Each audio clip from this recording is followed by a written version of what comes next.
Hi guys, welcome to my channel, and if you're new here, welcome. We love to have you. Today we're going to be talking about service dog gear, what I personally use for Comet, my service dog, and what we may have used in the past. I'm not going to talk about any other gear than what we've used because I don't have experience with it, and that's not really my place to give you advice on something I don't personally know about. But everything I use or have used in the past is going to be explained in this video. Hopefully this makes it a little bit easier for you to decide what to use with your dog or your service dog.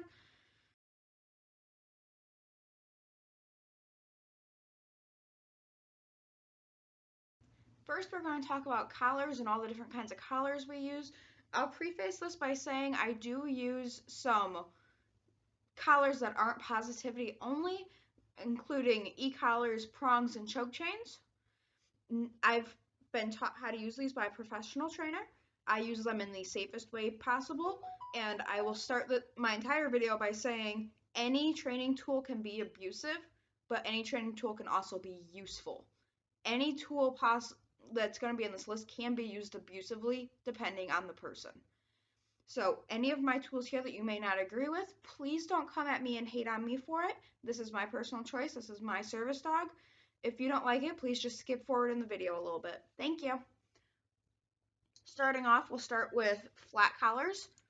I have kind of a collection of them. This was Comet's baby collar. Collar he came home with. Just has a standard buckle. It's a flat collar. Most of you guys already know what a flat collar is. We also have a leather buckle collar. This is also considered a flat collar. It just closes with a buckle instead of a clasp. So there's that one. And then the last flat collar we have is what he works in now. It says service dog, and you'll see it has his tags hanging off of it. And it's also another clasp. I find these are easiest with my mobility issues to undo and close on a bad mobility day. So that's what he uses now. Next is the choke chain. This is used not by a dog that has poor leash manners, but a dog that you're teaching to heel is what I always use this for. It helps teach them pressure sensing because, as you can see, it closes. So if they pull on it, it tightens up. But if they relax and come closer to you, it loosens up. So that teaches them the proper heel position. I would never recommend using this on a dog that pulls because, as you can see, the links are very thin.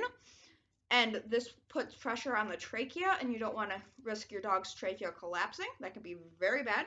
Same reason I wouldn't recommend a flat collar for a dog that pulls, because that's going to sit right there on their trachea and push it in the more they pull into the leash, and you don't want to cause any damage to your trachea. So that's what this one's for. This one's just simply to teach a heel position. Next is our prong collar. This is personally my favorite piece of equipment. I got it from another local handler. It works similarly to the choke chain where it closes and releases based on pressure.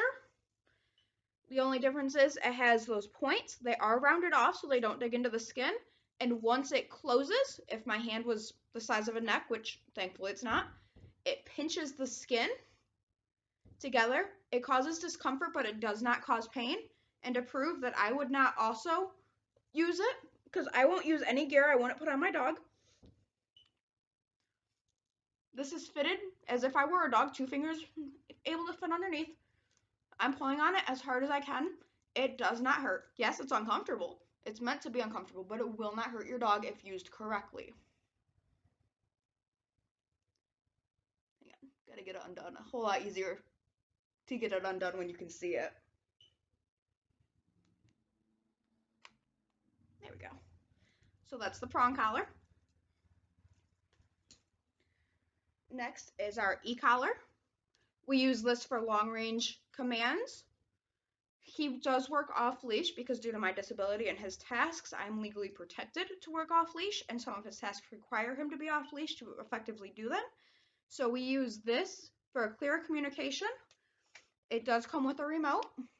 Has 3 settings. There's vibrate, beep, as you can hear, and then a static shock. It's not really a shock. It's more like the stimulation from a TENS unit.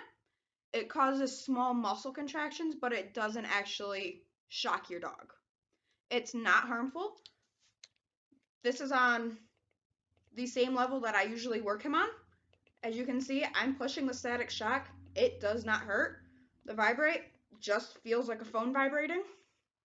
It does not hurt. I would not put anything that hurt my dog on him. I love him very much. But that's the e-collar. And last but not least, in the collar section is a head collar or a head halter. It's built similarly to what they use for horses, sheep, and cows. It basically, this part goes over their neck behind their ears. This part goes over the muzzle, and that part goes around their muzzle, so their muzzle's going through it. This part at the bottom of their muzzle. So basically, if they pull, say they're going forward, they pull, they get turned to the side. That's basically all this is for, is to stop your dog from pulling. I personally prefer the prong collar for that, just because it gives a clearer communication, and I've seen dogs receive very severe spinal damage if they try to take off and go after something with this on, because it'll whip their neck around and damage the muscles, ligaments, and spinal cord that are in their neck. So I don't typically recommend this. This is just something I started teaching a heel on. I wouldn't recommend it for a polar.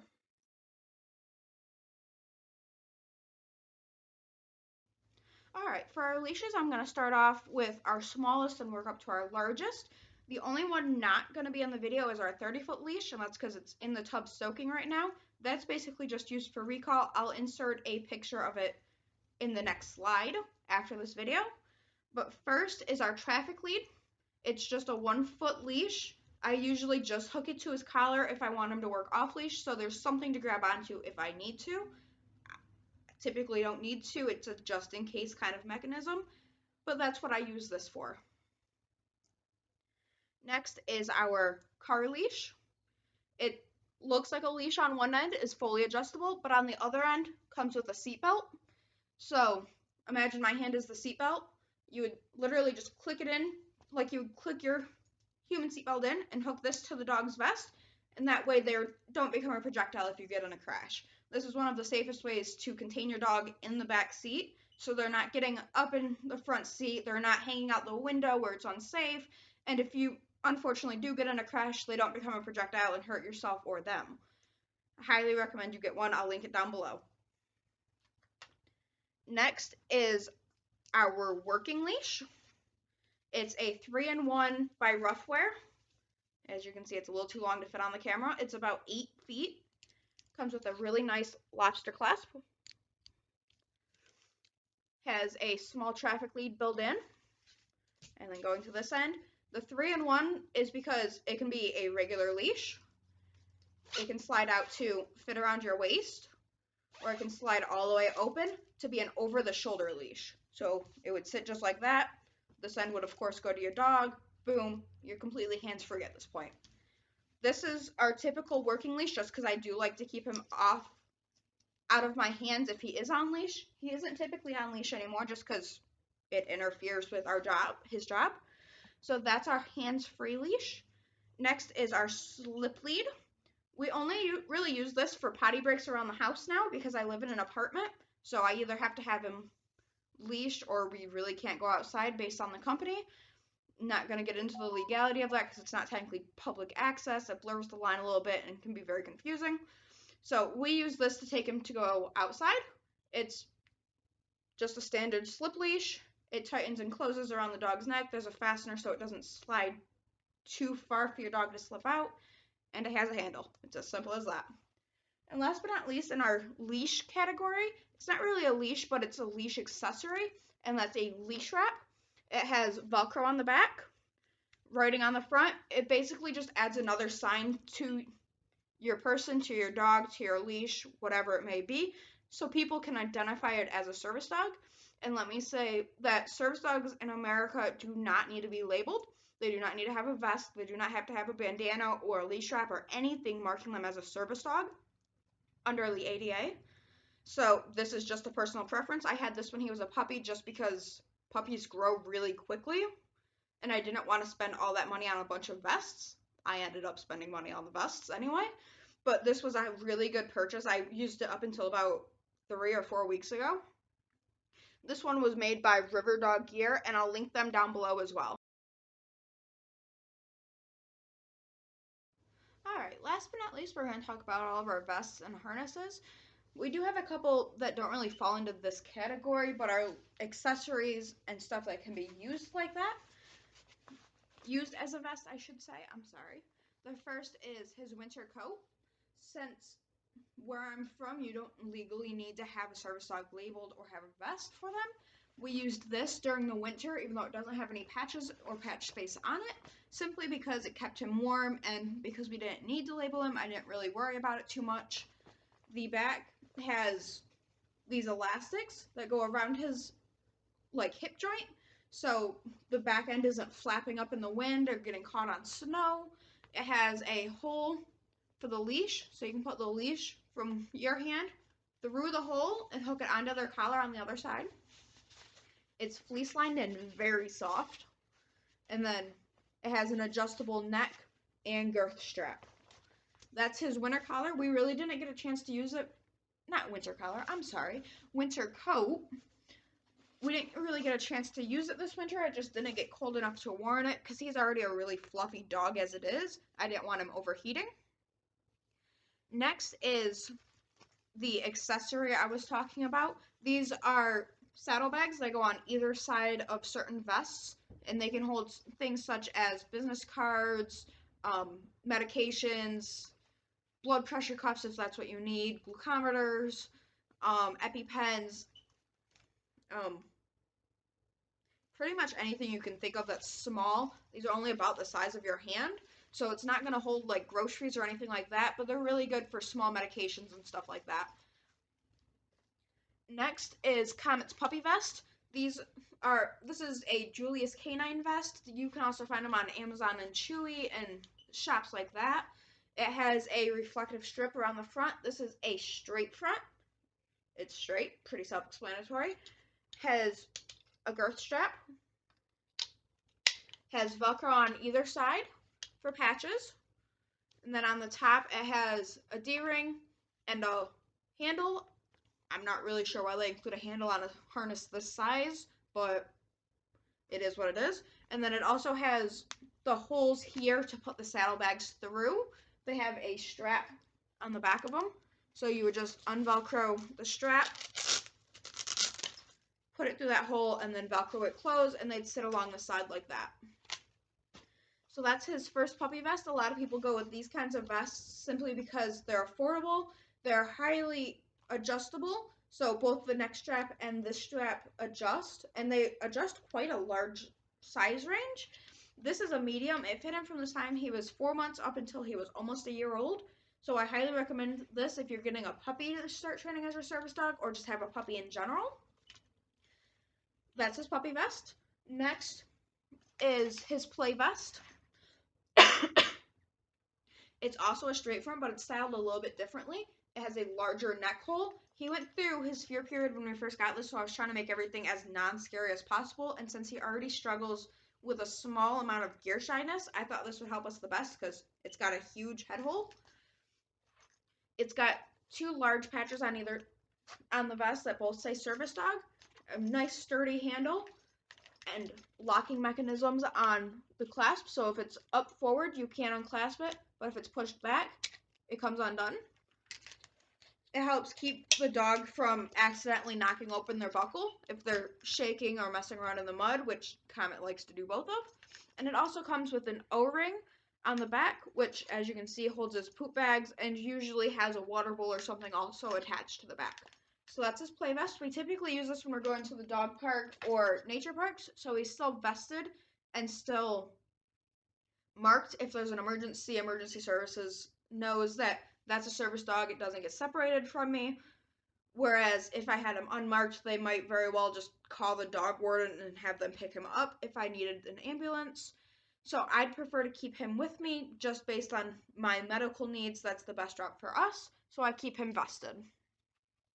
Next is what we used to use as a working harness. We haven't used it since we got our mobility harness, but it's a tactical vest. They're the military style looking ones that have a lot of Velcro space. This one easily fits in between 6 and 9 patches. I think at the most I had 9 patches on it at one point. I've given a lot of the patches away. The patches were originally designed by Patient in Love. These ones are off-brand. I didn't realize they weren't the real thing until after I'd already ordered them. So I'm very sorry, Patients in Love. These aren't your patches, but I would definitely love to get your patches someday. So they are legitimate. The ones on Amazon are not Patient in Love. I'm letting you guys know that now. I will link Patients in Love down below. They deserve all the credit for their patches. They're absolutely amazing. This vest is highly adjustable. This is the extra strap, and that has on both sides. I believe it adjusts 10 inches, which is the most I've seen on any vest. Most of them are usually in between 4 and 6 inches adjustable. But it has a lot of patch space. It has one strip down the middle and one on either side. It also has a ring to hook a leash, poop bags, light, any of that kind of stuff right there. And it also has a handle. And this one is a Y front, which isn't Comet's favorite style. He definitely doesn't like it nearly as much as the straight fronts, but that was one of the only styles that the tactical came in, so that's what we went with. And last but not least is our current working harness. It's by Yup Collars. It is a straight front custom guide harness. It's blue with teal padding. I don't know if you guys can see the coloring in there, but teal padding and teal stitching. This one was a custom order. They do mostly custom work. It has a 12-inch guide handle on it with the little turn that they send out with all of the harnesses. Yes, I know these are approved for mobility. The dog itself is not approved for mobility yet. Once he is, I'll be taking these off. This was just so the handle extends to where I meant for it to originally extend to. I accidentally ordered the wrong size handle. I ordered a 12-inch when I actually meant a 14-inch. So there's that. Once he is cleared for mobility, I'll be ordering the proper handle. This is just to get him used to where it would sit on him and where it might rub, just to get him used to and conditioned to that feeling. On either side, we have more Patience in Love style patches. They say medical alert, do not distract. I have that on either side of his harness, attached to the bunny loops, which is that loop that holds the guide handle in place. On the back, we have D-rings for a cape. I don't have a cape attachment yet. I'm still looking for a maker to make mine, but that's where it would attach in and then go onto the dog's back. So say this is the dog's back. This would be his head.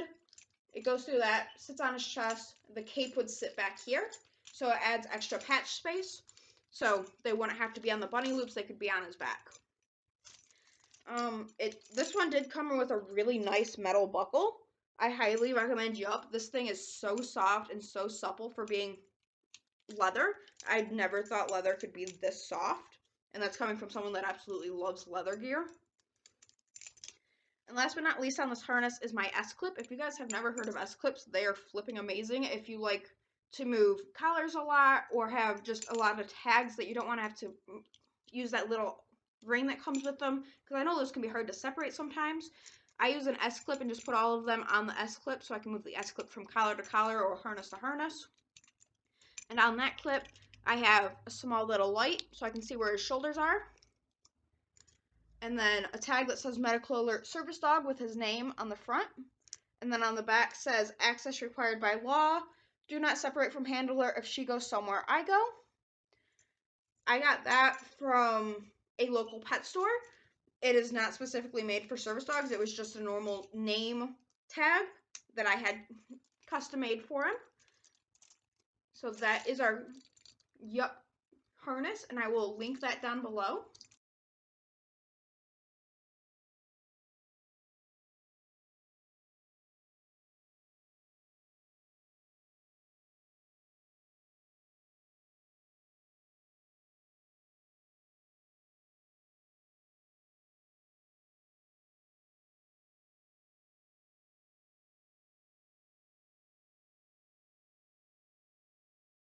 Thank you so much for watching. I hope you enjoyed today's video. If you liked it, smash that like button and click subscribe if you want to see more videos like this. I hope you guys really enjoyed seeing all of Comet's gear and what works for us. I will be linking everything down below for you guys, and if I can't find this exact product, I'll link something as close to it as I can find. Most of it will be either Amazon or Chewy, unless it's an individual seller like Yup or River Dog Gear, which is where I got some of the more custom patches and stuff. Thank you so much for watching. Have a great day. Bye, guys!